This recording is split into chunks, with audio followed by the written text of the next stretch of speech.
Hello friends. तो दोस्तों, आज की वीडियो में हम एक आयरिश लेखक जेम्स जॉयसे की शॉर्ट स्टोरी को डिस्कस करेंगे जिसका नाम है एवलिन। तो दोस्तों, यह शॉर्ट स्टोरी पहली बार 1904 में एक जर्नल में पब्लिश हुई थी जिसका नाम था आयरिश होमस्टेड। लेकिन बाद में दोबारा 1914 ईस्वी में जेम्स जॉयसे के शॉर्ट स्टोरी कलेक्शन डबलिनर्स में पब्लिश किया गया। अगर बात करें ऑथर की, तो इनका जन्म हुआ था 2 फरवरी 1882 ईस्वी को डब्लिन आयरलैंड में, और इनकी मृत्यु हुई थी 13 जनवरी 1941 ईस्वी को स्विट्जरलैंड में। इनका पूरा नाम है जेम्स ऑगस्टीन अलोयसियस जॉयसे। इन्होंने एक सिंगल प्ले लिखा है जिसका नाम है एग्जाइल्स।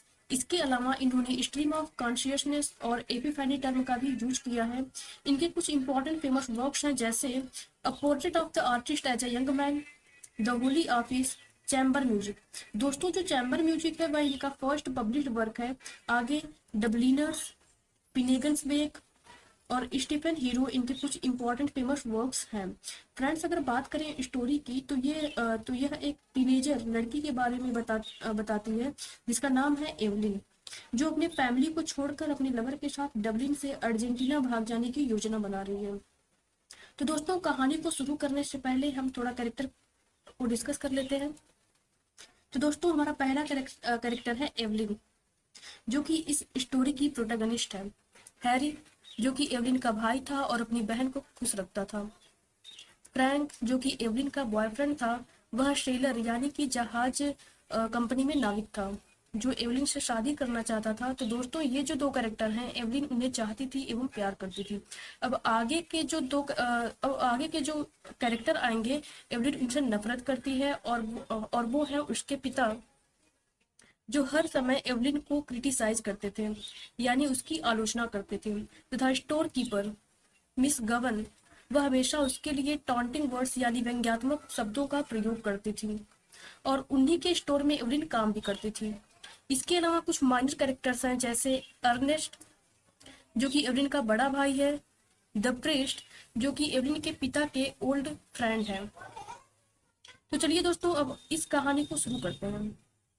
राइटर्स हमें बताते हैं एक यंग वुमेन के बारे में जिसका नाम है एवलिन। ये जो एवलिन है वह अपने घर में है और खिड़की के किनारे बैठी हुई है, रोड की तरफ देख रही है। कितने सारे लोग हैं जो अपने अपने कामों के लिए रोड पर जा रहे हैं, और धीरे धीरे अपने बचपन को याद करने लगती है। उसे याद आता है कि किस तरह वो इस जगह की जितने भी छोटे बच्चे हैं उनके साथ खेला करती थी, और इसमें उसके दो भाई भी शामिल थे, हैरी और अर्नेस्ट। और किस तरह से यहाँ पर एक बड़ा सा ग्राउंड था, वहां पर सारे बच्चे खेला करते थे, लेकिन वो ग्राउंड अब किसी ने खरीद लिया है और वहां पर बड़े बड़े कंक्रीट के घर बना दिए। साथ ही जो बच्चे थे वो भी बड़े हो गए हैं और अपने अपने कामों में चले गए हैं तथा दूसरे शहर चले गए हैं, और यहाँ पर जो चाइल्डहुड था वो पूरी तरह से खत्म हो चुका है। ये जो एवलिन है वो भी पहले बच्ची हुआ करती थी, लेकिन अब यह एक 19 ईयर ओल्ड वुमेन बनने को रेडी है। साथ ही दोस्तों, हमें बताया जाता है एवलिन की फैमिली के बारे में। इस एवलिन के दो भाई थे। एक भाई का नाम है हैरी और दूसरे भाई का नाम था अर्नेस्ट। एवलिन अपने दोनों भाइयों के साथ साथ अपने मदर की भी लाडली थी, लेकिन इसके फादर थोड़े स्ट्रिक्ट थे और ये अपने दोनों बेटों को पीटते भी थे, लेकिन इन्होंने एवलिन पर कभी भी हाथ नहीं उठाया और उसे काफी प्यार भी करते थे। लेकिन समय के साथ सब कुछ बदल गया। एवलिन की मदर और उसके बड़े भाई की डेथ हो गई। तो फैमिली के जो दो मेंबर थे उनकी अचानक से डेथ हो गई, और इसका बहुत ही बुरा असर रहा इस फैमिली पर। और जो दूसरा भाई जो हैरी था वह चर्च डेकोरेटिंग बिजनेस में लग गया, और इसलिए वह कभी कभी ही घर आता था। वह घर पर जल्दी नहीं आता था, लेकिन पैसे वगैरह घर पर भिजवा देता था और फैमिली का ख्याल रखता था। इसलिए एवलिन केवल अपने फादर के साथ इस घर में रहती थी, और उसे हमेशा डर लगा रहता था कि उसके फादर उस पर हाथ ना उठा दें, क्योंकि अब उसका भाई जो हैरी था वह भी यहाँ नहीं रहता है। तो कहीं उसके फादर जो है वह उसे गुस्से में इसको ही न मार दें, एवलिन को। साथ ही एवलिन एक छोटे से सेल्स जॉब में काम करती है और उसका वहां बिल्कुल भी मन नहीं लगता है, क्योंकि इसकी बॉस इससे ढंग से बात नहीं करती है और वह इसे हमेशा परेशान करती है।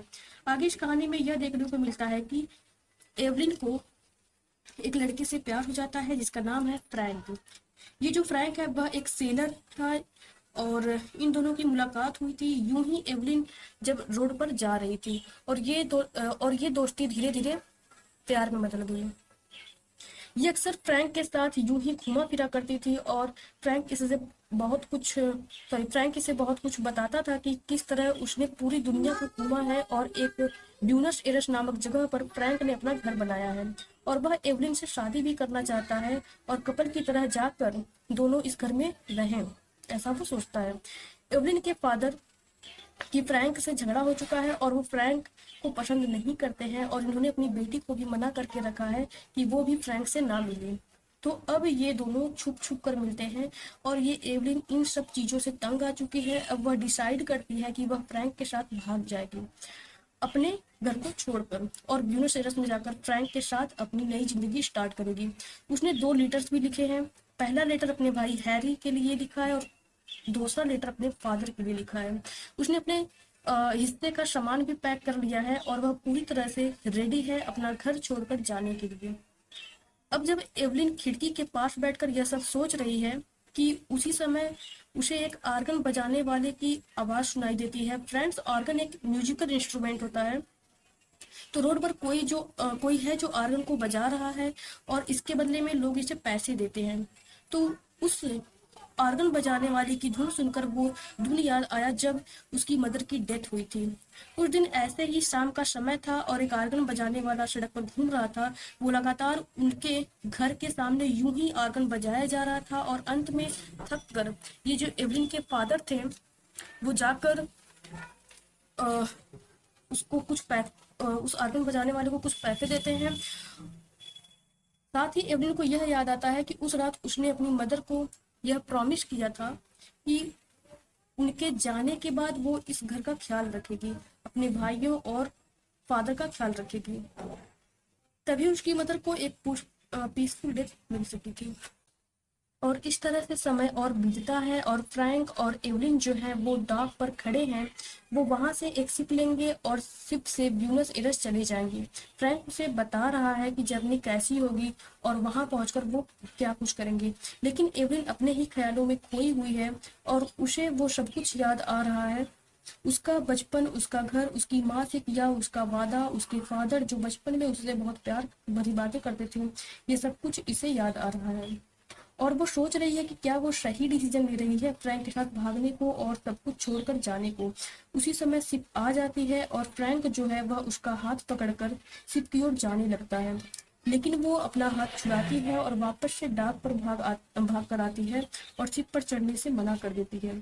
फ्रैंक जो है वह उसकी तरफ देखता है, बहुत उदास होता है, लेकिन उसके चेहरे पर कोई भी सैडनेस नहीं है, और वह शिप उसके लवर फ्रैंक को लेकर आगे बढ़ जाती है। तो दोस्तों, यहीं पर ये स्टोरी खत्म होती है,